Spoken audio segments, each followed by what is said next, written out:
Puji Tuhan, Shalom semua. Buat hari ini, saya mau bagi dari Matius pasal yang ke-7, ayat yang ke-12 sampai yang ke-14. Apa yang Tuhan mau ajar kepada kita dari pembacaan firman kita pagi hari ini. Kita baca sama-sama ya. Perikopnya itu jalan yang benar. Segala sesuatu yang kamu kehendaki supaya orang perbuat kepadamu, perbuatlah demikian juga kepada mereka. Itulah isi seluruh hukum Taurat dan kitab para nabi. Masuklah melalui pintu yang sesak itu, karena lebarlah pintu dan luaslah jalan yang menuju kepada kebinasaan. Dan banyak orang yang masuk melaluinya. Karena sesaklah pintu dan sempitlah jalan yang menuju kepada kehidupan, dan sedikit orang yang mendapatinya. Haleluya. Kalau kita renungkan, di ayat ke-12 berkata, segala sesuatu yang kamu kehendaki supaya orang perbuat, perbuatlah demikian juga kepada mereka. Jadi, kalau kita menghendaki yang baik terjadi dalam kehidupan setiap kita, maka hendaknya kita harus berbuat baik juga bagi kepada orang lain. Amin. Seringkali kita menghendaki yang baik, orang perbuat kepada kita, tapi kita tidak melakukan perbuatan yang baik itu kepada orang lain. Ini kan nggak fair gitu ya. Sebab firman Tuhan jelas berkata, perbuatlah yang baik, maka engkau akan mendapatkan yang baik. Bahkan dikatakan itulah isi seluruh hukum Taurat dan kitab para nabi. Jadi sekali lagi, kalau kita menghendaki yang baik terjadi dalam kehidupan setiap kita, hendaklah juga kita berbuat yang baik bagi orang lain, supaya itu akan kembali kepada kita juga yang baik. Dan lanjut ayat ke-13, masuklah melalui pintu yang sesak, karena lebarlah pintu dan luaslah jalan yang menuju kepada kebinasaan, dan banyak orang yang masuk melaluinya. Nah, hal-hal ini apa yang terjadi dalam kehidupan manusia, khususnya di hari-hari yang akhir ini ya. Begitu banyak hal-hal yang sebenarnya kalau kita telah itu hal-hal yang negatif tuh banyak terjadi dalam kehidupan setiap kita. Seringkali dunia ini menawarkan hal-hal yang instan. Seringkali dunia itu menawarkan hal-hal yang mudah dapat kita lakukan, tetapi itu bertolak belakang dengan apa yang Tuhan ajarkan kita melalui kebenaran firman Tuhan. Mungkin contoh untuk mendapatkan sesuatu yang mudah ya. Saya pernah sebagai cerita atau kesaksian mengenai waktu pernah saya mendapatkan motor gitulah. Saya pernah bagikan ini kepada Bro Toar waktu itu, dimana tuh itu saya berkata bahwa saya ini hamba Tuhan, saya tidak ada pekerjaan. Tapi mereka bilang, ya Pak, tapi ya Bapak bohong aja di situ. Bilang aja begini. Dan seperti itu, gampang kok Pak, kan mereka tidak akan tahu, nanti kami bantu. Begitu dari penawaran mereka. Lalu dalam hati saya berpikir kan, masa sih Tuhan pasti akan memberikan jalan buat saya. Apakah saya harus berbohong? Jadi saya tetap pada pendirian saya bilang, begini aja deh Mbak, pokoknya dilakukan aja dengan apa yang sesuai dilakukan, dengan tetap berpegang bahwa saya memang tidak punya pekerjaan, saya hamba Tuhan, tapi saya punya penghasilan yang saya tidak bisa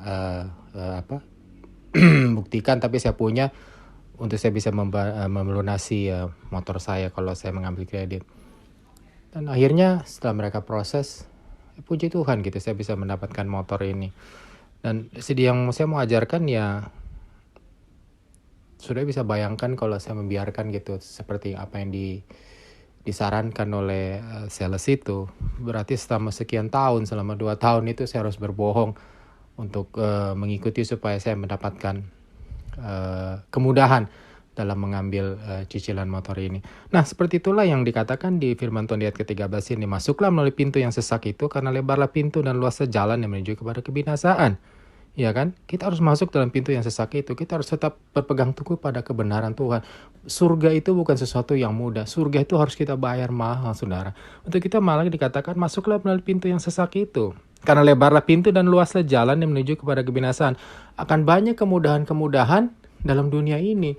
Ada banyak kemudahan-kemudahan yang kita bisa dapati kalau kita melakukan apa yang dunia mau kita lakukan. Apa yang iblis tawarkan kepada kita. Itu sangat mudah, saudara. Mungkin saudara sendiri juga pasti mengalami hal-hal yang demikian. Amin. Banyak tawaran-tawaran dunia yang yang bertolak belakang dengan kebenaran firman Tuhan, yang bisa memudahkan kita untuk mendapatkan apa yang kita mau. Jadi kembali kepada setiap kita saudara. Apakah saudara mau mengambil tawaran dunia, atau saudara tetap mau berpegang teguh pada kebenaran janji Tuhan? Amin. Saya percaya kalau kita berpegang teguh pada kebenaran firman Tuhan, kita berpegang teguh pada janjinya, Tuhan tidak pernah membiarkan kita kok. Ya, sekali lagi, tetap berpegang teguh pada kebenaran Tuhan. Ya, maka Tuhan pasti akan menuntun setiap kita. Ayat 14 sekali lagi, karena sesaklah pintu dan sempitlah jalan yang menuju pada kehidupan, dan sedikit ada orang yang mendapatinya. Memang firman Tuhan tuh iya dan amin. Hari-hari kalau kita melihat begitu banyak orang yang berduyun-duyun menuju pada kebinasaan, maka sedikit orang yang benar-benar sungguh mau melakukan akan kebenaran Tuhan. Kembali lagi, pilihannya itu ada pada setiap kita, amin. Seperti topik yang saya sampaikan pagi, jalan mana yang akan kita tempuh?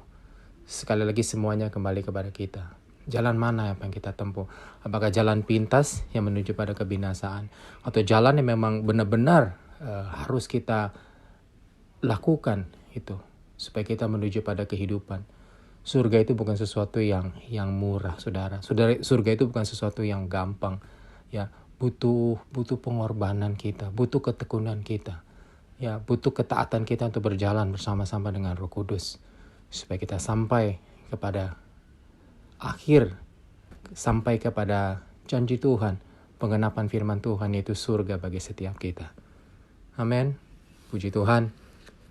Biar kiranya renungan hari ini boleh mengajar kita, menuntun kita dalam melewati kehidupan kita hari ini, supaya kita tetap berjalan bersama-sama dengan Tuhan dan mengambil jalan yang baik seperti sesuai dengan janji Tuhan dalam kehidupan setiap kita. Amin. Puji Tuhan. Demikian sharing kita pada pagi hari ini. Kiranya firman ini boleh memberkati setiap kita. Terima kasih. Puji Tuhan. Tuhan Yesus memberkati.